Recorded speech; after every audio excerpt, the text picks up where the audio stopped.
Good morning, boys and girls. It's been a long time since I last saw all of you, and I wish I can see you even now. I'm missing you guys. But anyway, it's Corona times. Today, I'm going to take you through a chocolate honor. And this honor is exciting because it's about chocolates. We're going to be looking at chocolates. And what is more exciting about this honor is the fact that after you are done with the worksheet, you need to do some practicals and take a picture and send to the director. Then you can get the honor. So what to bake, make sure that you bake it nicely. You follow the instructions so that it can be yummy for your family. But let us first look at the honor. First of all, we need to look at the Bible because we're doing these honors in the context of the church, and we need to learn something from the Bible. There's something from the Bible that always guides us in whatever we do. Now, we know that God has provided us with a lot of wonderful things for us to eat, but you must always remember what the Bible says. If you look at 1 Corinthians 6, verse 19 to 20, remember that verse? Don't you know that the body is the temple of the Lord? So which means that even when we eat, we need to make sure that what we put into the body is something that will make the temple of God to be healthy, not unhealthy. Another verse, Proverbs 25 verse 16, it says, it's interesting, this verse, it says, if you find some honey, eat only what you need.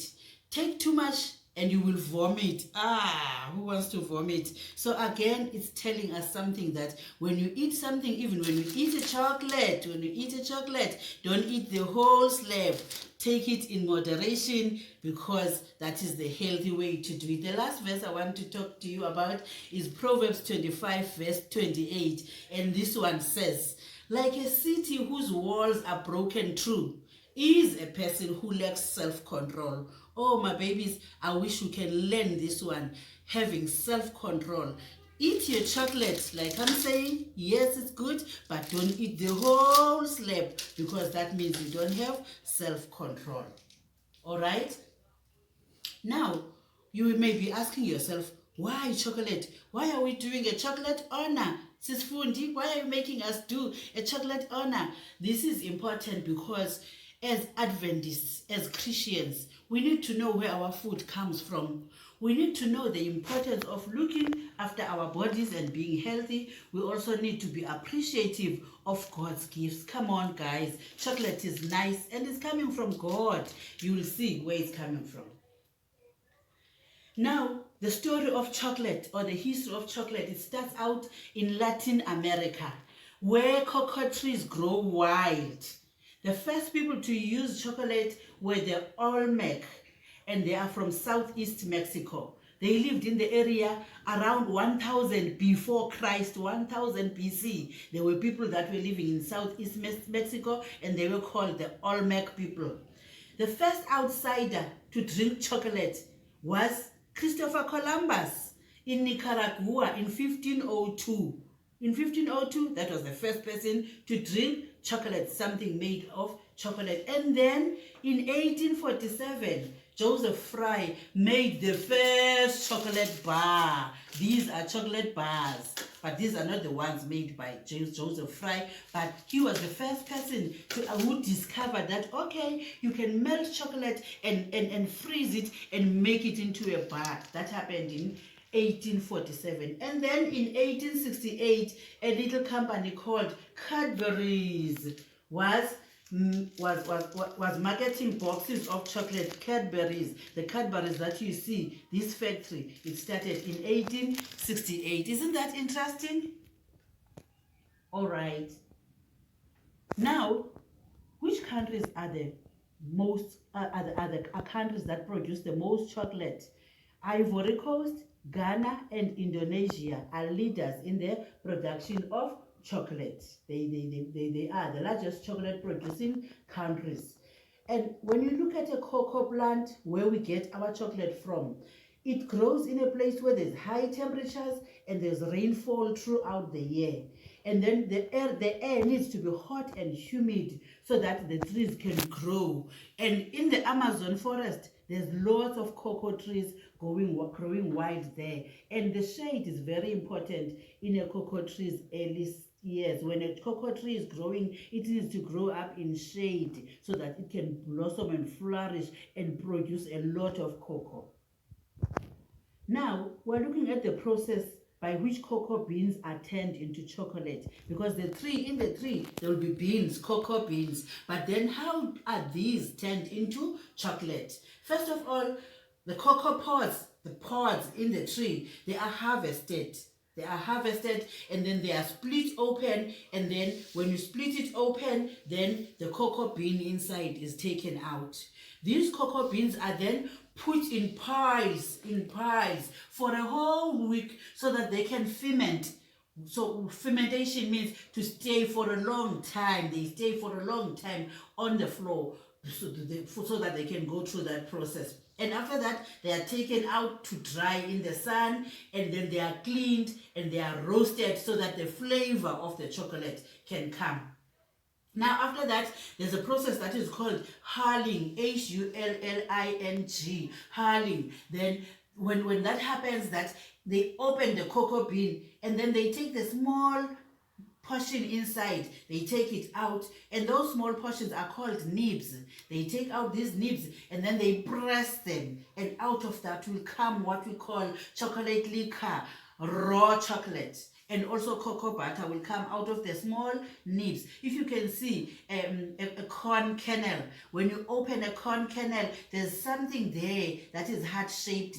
It's like that with a cocoa bean. It's inside and it's called a nib. So that is what. And then when we look at our drinking chocolate, that is made from cocoa powder. So the cocoa is ground into a powder, and then you can make drinking chocolate with that, mixing it with milk, of course. And then eating chocolate, the chocolate that we eat is made with cocoa, the dried liquor, remember, mixed with sugar and then with some cocoa butter, and then you get the chocolate that we eat. Now, maybe you didn't know this, but chocolate does have health benefits. It does have, did you know that? It has health benefits. I've identified 6 that are there. The first one, vitamins. You get vitamins when you eat chocolate. There are some vitamins that you get. There's also what we call antioxidants from chocolate. The third one are tannins. You also get tannins from chocolate. Chocolate is a mood elevator. It elevates your mood, okay? Flavonoids are also some of the benefits from chocolate. And lastly, chocolate prevents dental caries. Now let me go into detail and explain these 6 benefits of chocolate. When you talk of dental caries, we talk about tooth decay. Amazinyo akho abole, that's tooth decay. Now, when we eat chocolate, not every day, not big chunks of chocolate, but when we have a small portion of chocolate, in the cocoa that is in the chocolate, there's something there, there's a small chemical there that actually helps with tooth decay. So say the researchers and scientists.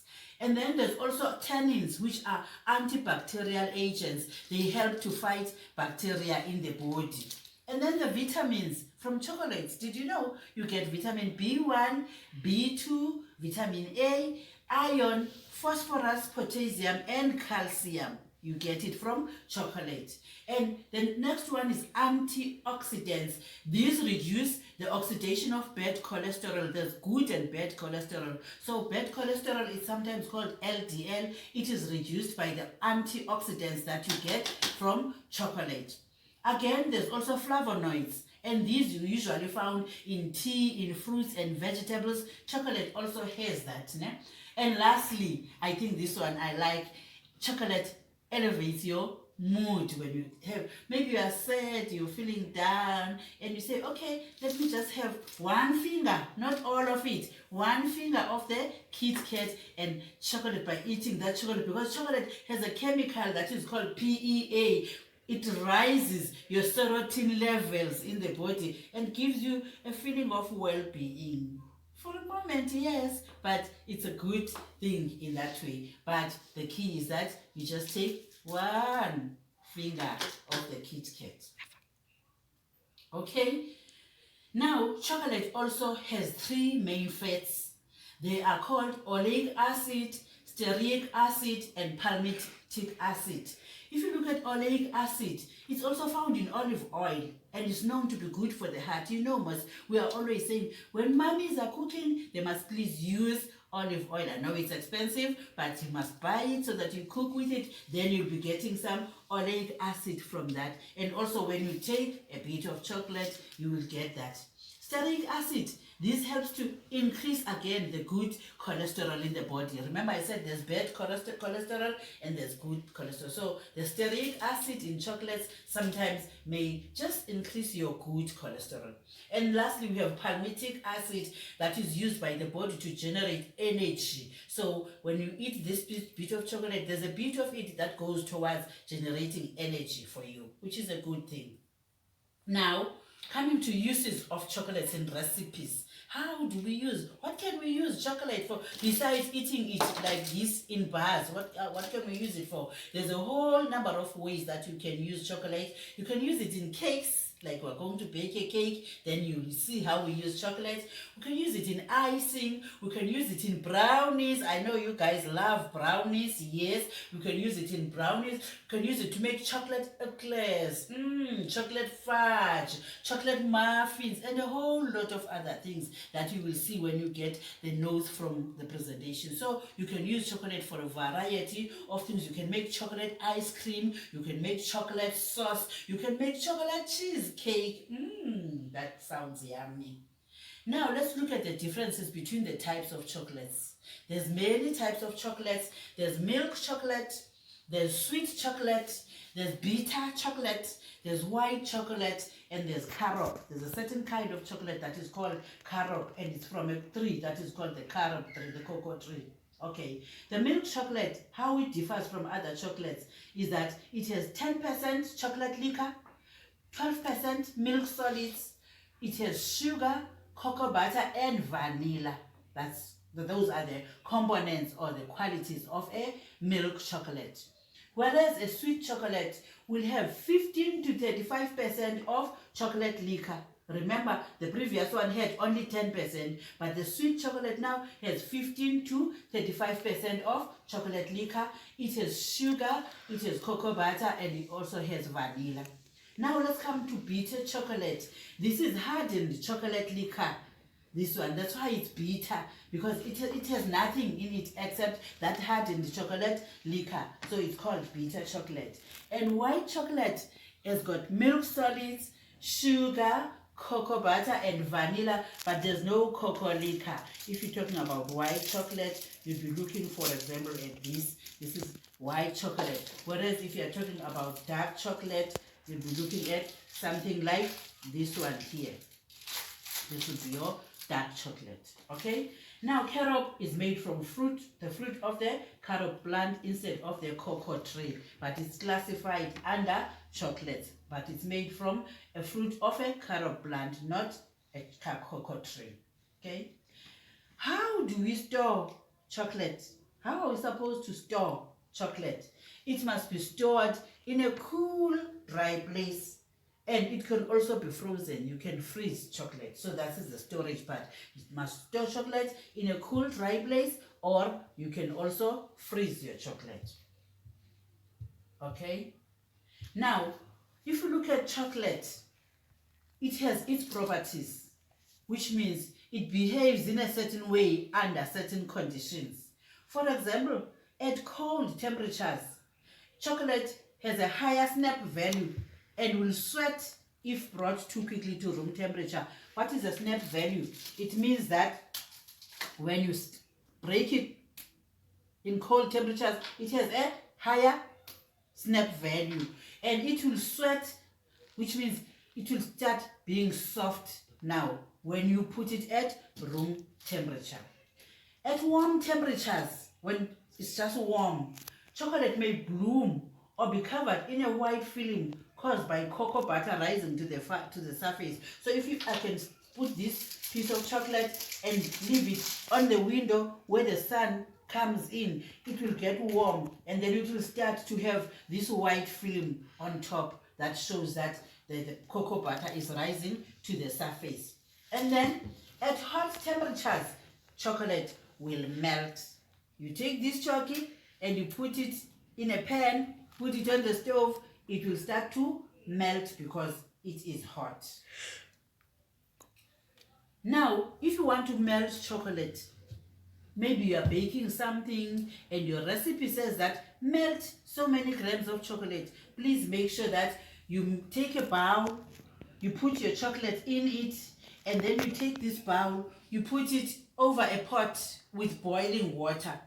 And then your heat must be at medium so that the water continues to boil and the chocolate in the bowl will melt. Maybe I will show you that when we're doing the practical.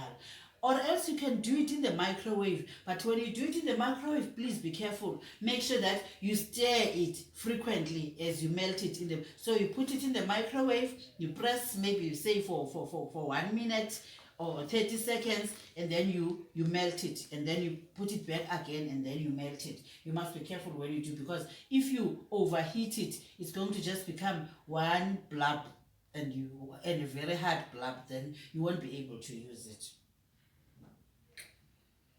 This honor has a practical application, as I said to you. This means that before you can buy the honor, you need to do the following.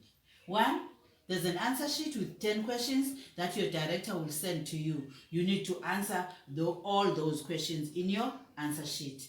Number 2, you need to bake a cake using chocolate as an ingredient. So we're going to bake a chocolate cake. So you take a photo with the finished product and then you submit to the director. I will be doing a practical demonstration after this of how to make a yummy, gooey chocolate cake. Watch and learn. But always remember, the key to temperance is moderation. Chocolate, when taken in moderation, it is good for the body. May God bless you. Thank you. Good afternoon, boys and girls. Hello, Pathfinders. Mom Jamsa, she's going to take you through the practical part of the chocolate honor that we did earlier. We're doing the theory, so now we're going to do the practical. I just want to show you how you can put together things and make up a chocolate cake, a nice one.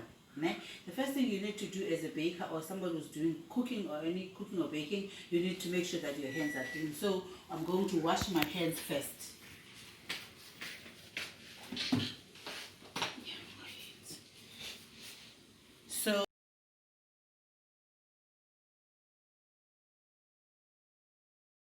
So I make sure that I wash my hands with soap. There must be soap. And then I wash my hands and I sing happy birthday to you. Happy birthday to you. Happy birthday, dear Lisa. Happy birthday to you. You see? Done with my washing. My hands are clean. So now I take a clean dish towel and I wipe my hands. Make sure that they are dry. Then second important thing, if you're going to bake, you need to wear an apron. You must have an apron so that you don't mess yourself up. And also you must have something to cover your hair so that no hair gets into the cake. Who wants cake with hair? Nobody. So you make sure that the hair doesn't come. You cover your whole, don't do like me. It's because I've got a big hairstyle, but you can cover, you need to cover your whole hair, your whole head, so that there's no hair. Now, another important thing with baking is that you know your stove. So you set your stove, you put it on warm whilst you are mixing the ingredients. Your stove is on warm. Then the ingredients are very important. You're making a chocolate cake, so what do you need? You need a whole lot of things, but simple things. You need soap, salt, you need eggs, you need flour, you need milk, you need sugar, you need oil. You are going to need icing because you are going to ice your cake. You are going to need margarine or butter, cocoa, because we said we're doing a chocolate honor. So cocoa powder is coming from the cocoa tree. Remember the process I explained in the presentation. So we're going to need this is what is going to make our cake a chocolate cake. And then you're going to need some vanilla. You're going to need, okay, so you also need baking powder so that your cake will rise. It won't rise if you don't put in baking powder. And you also need baking soda. It's called bicarbonate of soda here in South Africa. Baking soda. This is your baking soda, bicarbonate of soda. So these are the things that you need, and these are the utensils that you need to have ready. You need to have something that you're going to mix in. These are your pans that you're going to use for baking. These are your measuring jars, and you need a fork. You need also a wooden spoon and a knife. These you also need this tray for putting your pans when they are hot. You are able to put them here. Of course, you need to have handy next to you some clean swabs or dish towels. Then the recipe is saying I need 1.5 cup of flour. So this is my cup of flour. I'm going to add on a half. So you read the recipe and you measure according to what the recipe is saying. So now I'm putting together my flour. Here's my flour. I need to add the half now. Okay. So this is my 1.5 cup of flour, and then I'm looking at the recipe. It says I need 2 cups of sugar, and I use white sugar. Then a cup of sugar in South African measurement is equal to 250 millimeters. So this is 250. So if it says 2 cups, then it means 500. So I'm pouring my sugar and I'm making it up to 500 because it's 2 cups of. Put in my flour, I've put in my sugar. Now the recipe says I must put in half a cup of cocoa. So I'm taking my cocoa and I'm measuring out half a cup cocoa powder. You must have half a cup.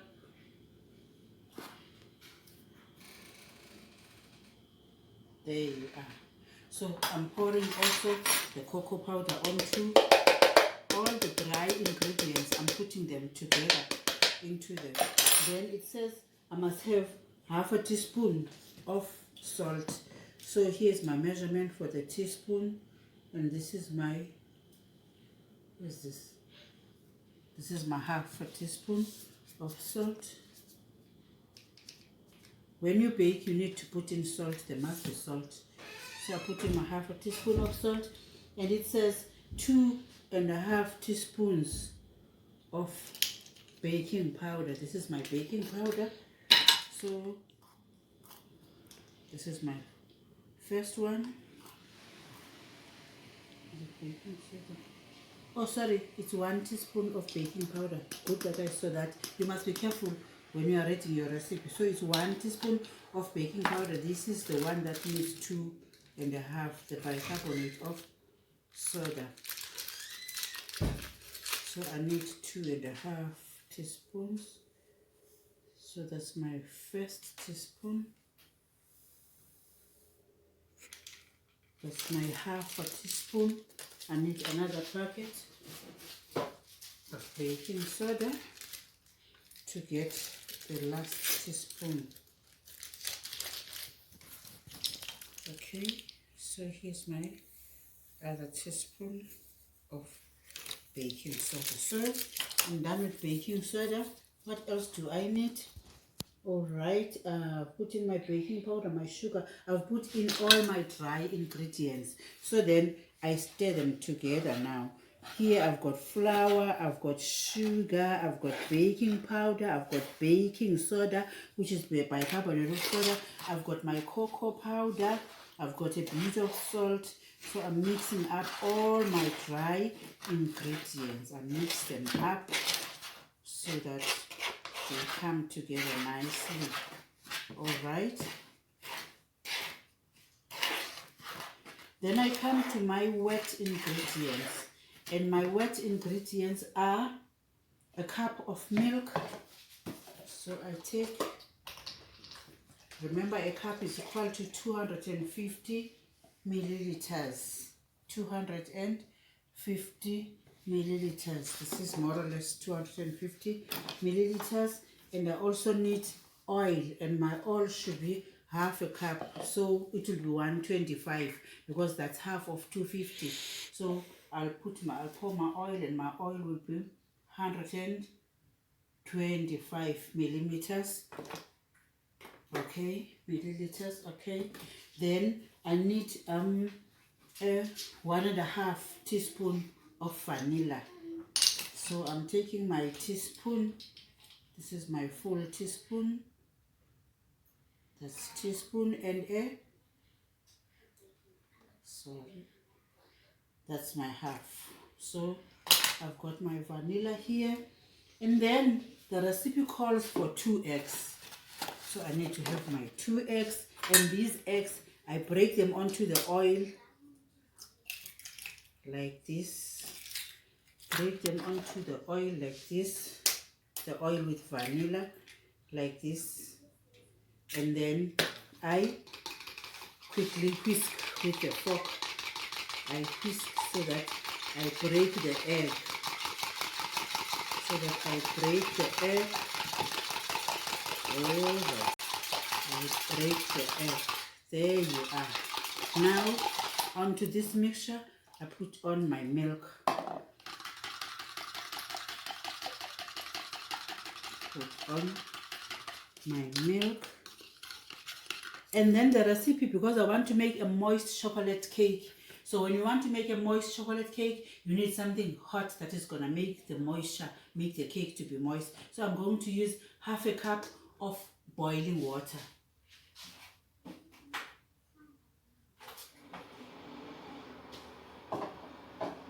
So I'm going to use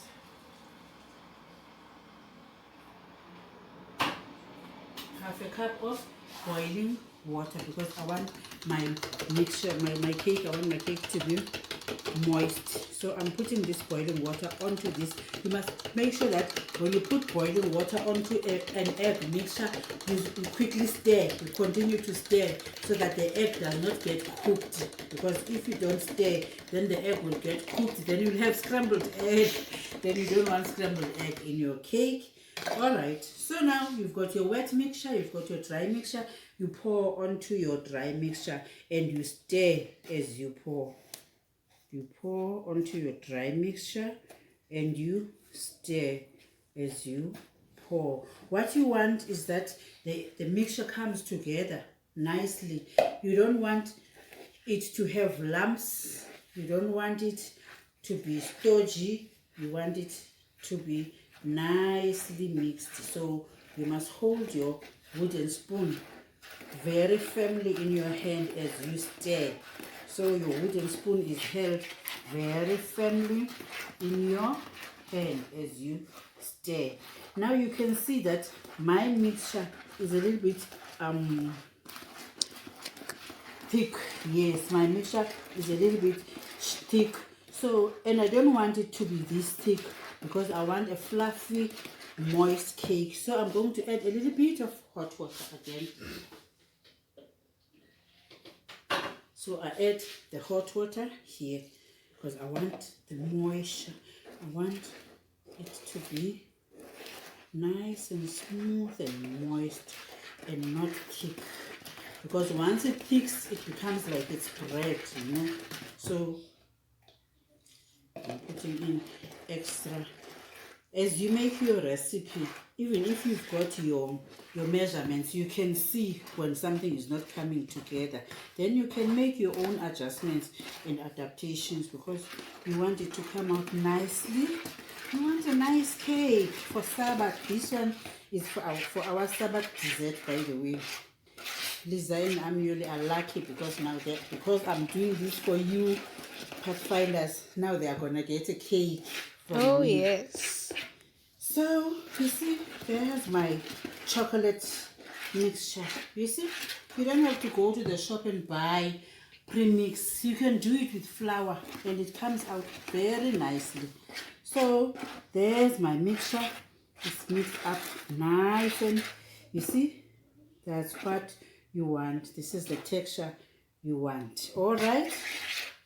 So now you need to make sure that there's no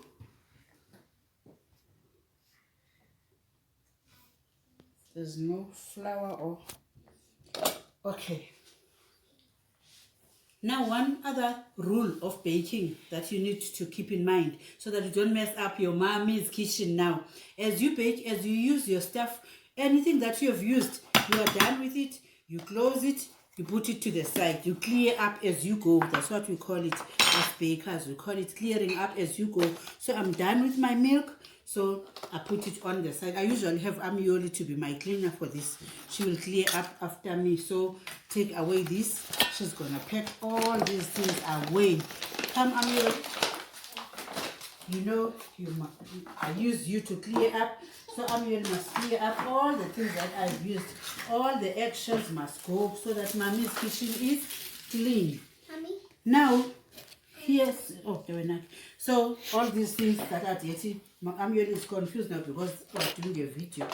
Okay, so all these things that I've used, they go to the sink because they need to be clean. Now we come to the baking pans.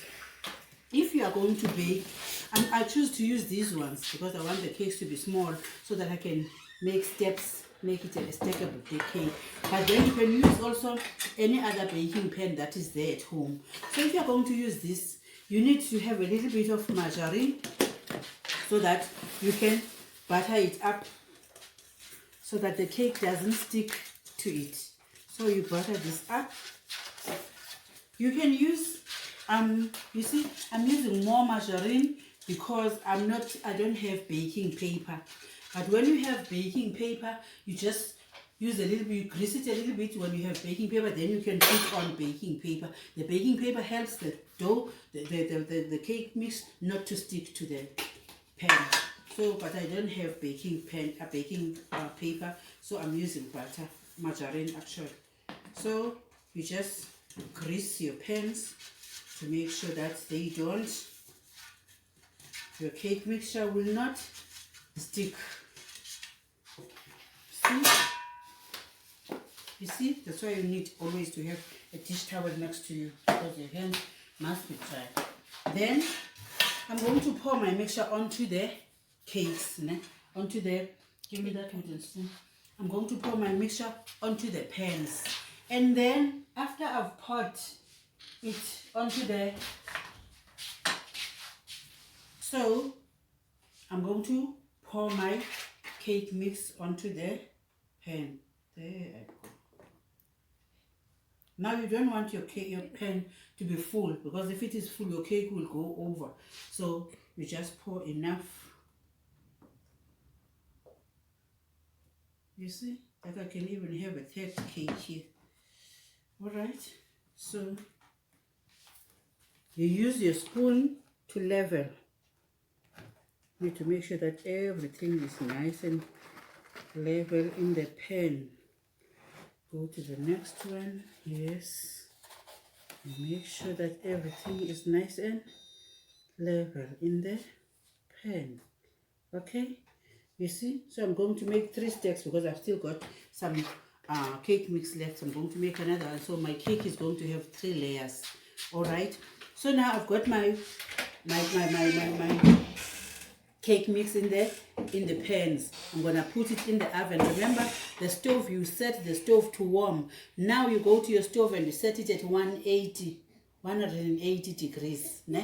Please check that the heat in your stove. Let mommy help you to check the heat in your stove because some stoves 180 is equal to 200. Some stove 180 is less. So need to make sure that the heat is at the right. So I put now my pans into the oven. I'm putting my pans into the oven and I'm setting my timer for 35 minutes. 35 minutes. Now, the 35 minutes, the cake may bake even before 35 minutes. That's why at half time, like 20 minutes, you check the cake and I will record and show you what you need to do when you're testing whether your cake is ready or not, because there's nothing worse than an overbaked cake. Cakes over dry, some of them anyway. So for your cake not to be dry, you need not to overbake it. So I'll check it at 20 minutes. And then after that, when I've taken the cake, I'll show you when I'm checking them. So I'm taking my cakes now out of the oven, and I want to check if they are done. So I take a sharp pointed knife. You can take a toothpick, you can take anything that is sharp, and you put it here in the middle. If the knife comes out clean, then your cake is done. So this is my second cake, and I also test it. And so this is my icing. I put together a little bit of margarine with icing sugar, and I put in cream cheese because I wanted my icing to taste nice, but you don't have to put cream cheese, but it's nicer with cream cheese. So I just put that and I stirred it all together to make my icing. So now I'm gonna ice my cake.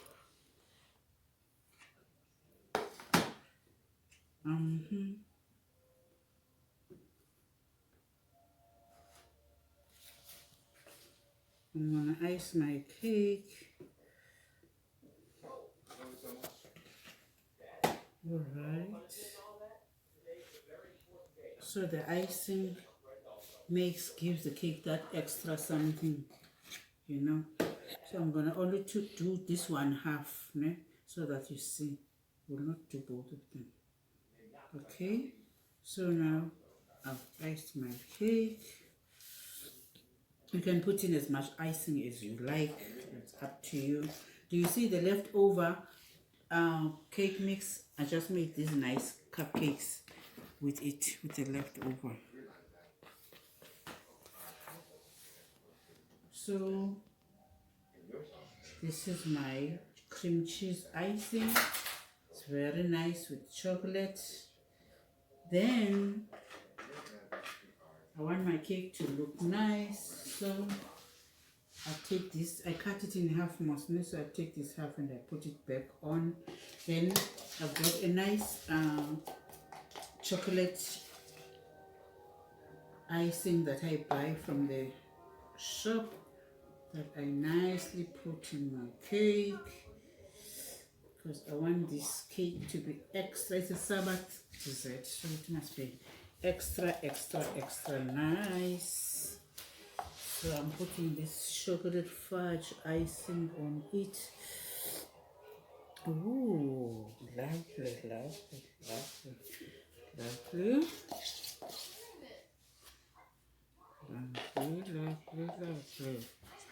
So this is my chocolate icing. Yes, I see. Then I'm gonna put this here and I'll put some nice sprinkles on top.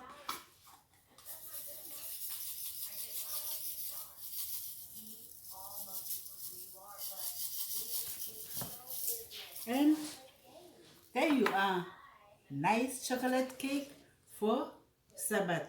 So I'm challenging you, all of you Pathfinders, to make this. I'll send through your director the recipe, the measurements, everything, so that you can also make your own chocolate cake. And then you take a picture and you show the director, and I will see what you've done. Thank you very much. Enjoy your cakes and happy Sabbath. Bye, Pathfinders.